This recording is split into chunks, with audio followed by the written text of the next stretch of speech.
Good afternoon. Got a short video regarding, just in summary, the companies getting involved in politics. It seems like there's a lot of stupid companies out there today that maybe run well in some other areas, but nobody's perfect. So companies get involved in politics, ESPN, a lot of sports leagues, NBA, Major League Baseball, NFL, um, Major League Soccer. I think those are the big ones off the top of my head. Netflix. Couple of issues with that. Some very big issues. They should not be getting involved in politics in the first place. A lot of these are public companies. They're speaking on behalf of shareholders. And they're losing money when they do that. It's an economic fact. When you do that, you offend your customers, which is one of the last things you want to do with your customer is offend them. And even if you're a public company that was, say, Microsoft, that was 100% owned by Bill Gates, there's still something wrong with it. You do have a bigger voice, but you still only have one vote, so it's a little bit distorted on that end. But most of these companies aren't 100% owned anyway, so it's not a good economic thing to do, certainly. And I don't know if it's unethical, but it's completely inappropriate. When you do this stuff, you come across as lecturing people, and you don't. I know they don't know me. I know them. So I know these companies. They don't know me, and they're lecturing me, which is completely inappropriate. I haven't. They're the ones that are hiring people, if anything, not me. So. Completely inappropriate. I don't give these companies my time or money in terms of subscribing. I don't subscribe to Netflix anymore. I won't, even if it's my only option. So that's how to deal with it. And someday they will be in a difficult position, and that's when it's going to really sting for them. I think sports is starting to be phased out anyway. It's not just because of politics. Just because the NFL, for example, is run uh,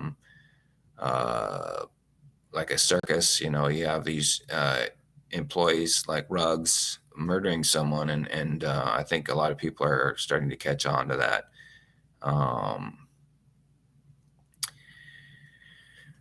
And the second part would be the fact that these companies are getting involved in race issues. And the intuition behind that is, think of a track race with four people: one Hispanic, one African American, one Caucasian, and one Asian. And you can only better yourself. Like, you can only train more and be a better athlete through your hard work. And you can't stop somebody else. I mean, if you do something like spike somebody in a track race, the judges will see that, DQ you, and they will redo the race and award the medal to the remaining runners. So you can't block somebody. That's not how it works. The judges will see that, which is all that matters, is what the market sees and the judges see. You can't be like, oh, I'm going to stop LeBron James from making 20 million a year, 40 million a year. It doesn't work that way. I certainly wouldn't do that even if I could. So you just can't do that, But it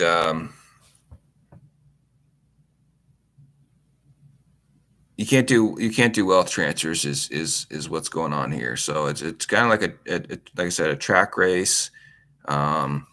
Discrimination probably does exist a little bit, very small amount. There are a lot of idiots out there. Could be African Americans. I've seen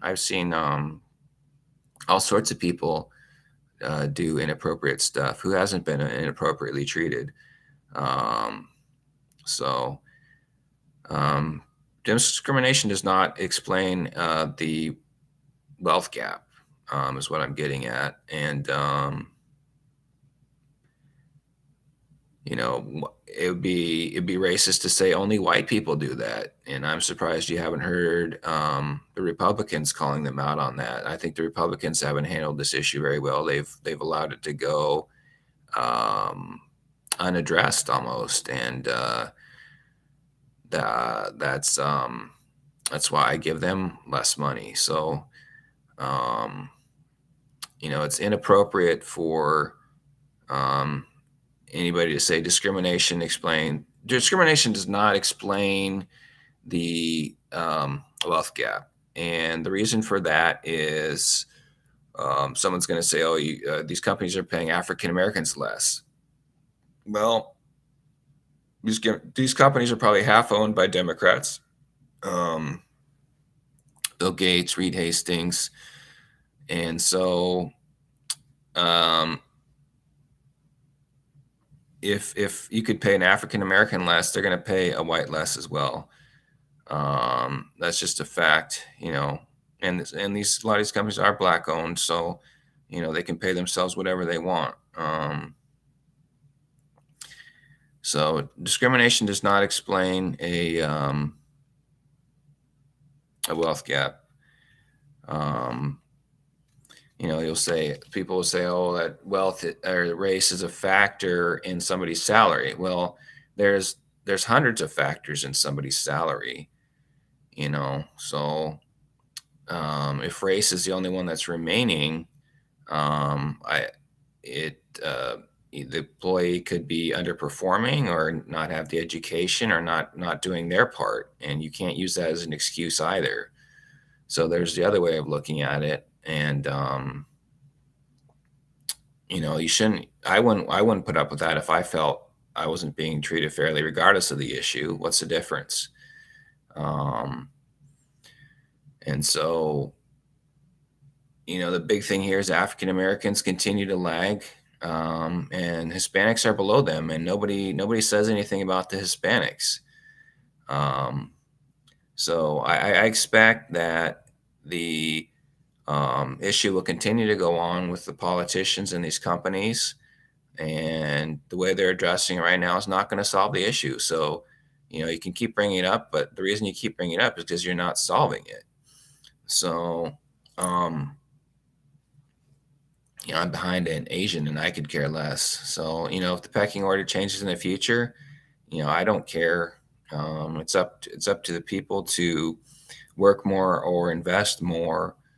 And that's probably where the next data should be looked at is where do, um, if African Americans and Hispanics are being paid less, um, you set up a chart, so with these criminal cases, instead of they think the African Americans are being sentenced more. You come up with a chart, like the NFL does. A holding penalty is automatic first down and 15 yards. So if a person commits a robbery, first offense, nobody's hurt, this X amount of damage, all the factors that go into a punishment, you have a chart, and race would not be a part of that chart, obviously. And so they can handle these issues, and and they don't. So they end up the day they're screwing over themselves. And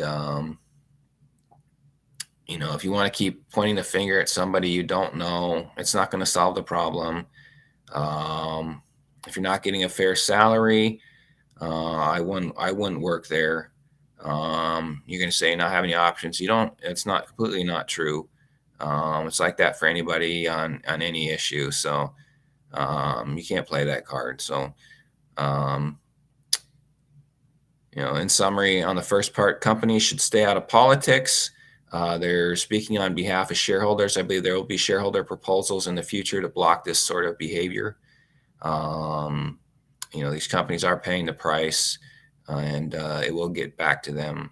Um, there's always something to be gained or lost. And the second part, discrimination does not explain a um, wealth gap. You can't rearrange the pecking order. You can't do wealth transfers. So yeah, the people and companies can keep playing that card, but it's not going to solve the problem for them. So if you want to keep having problems, keep doing that.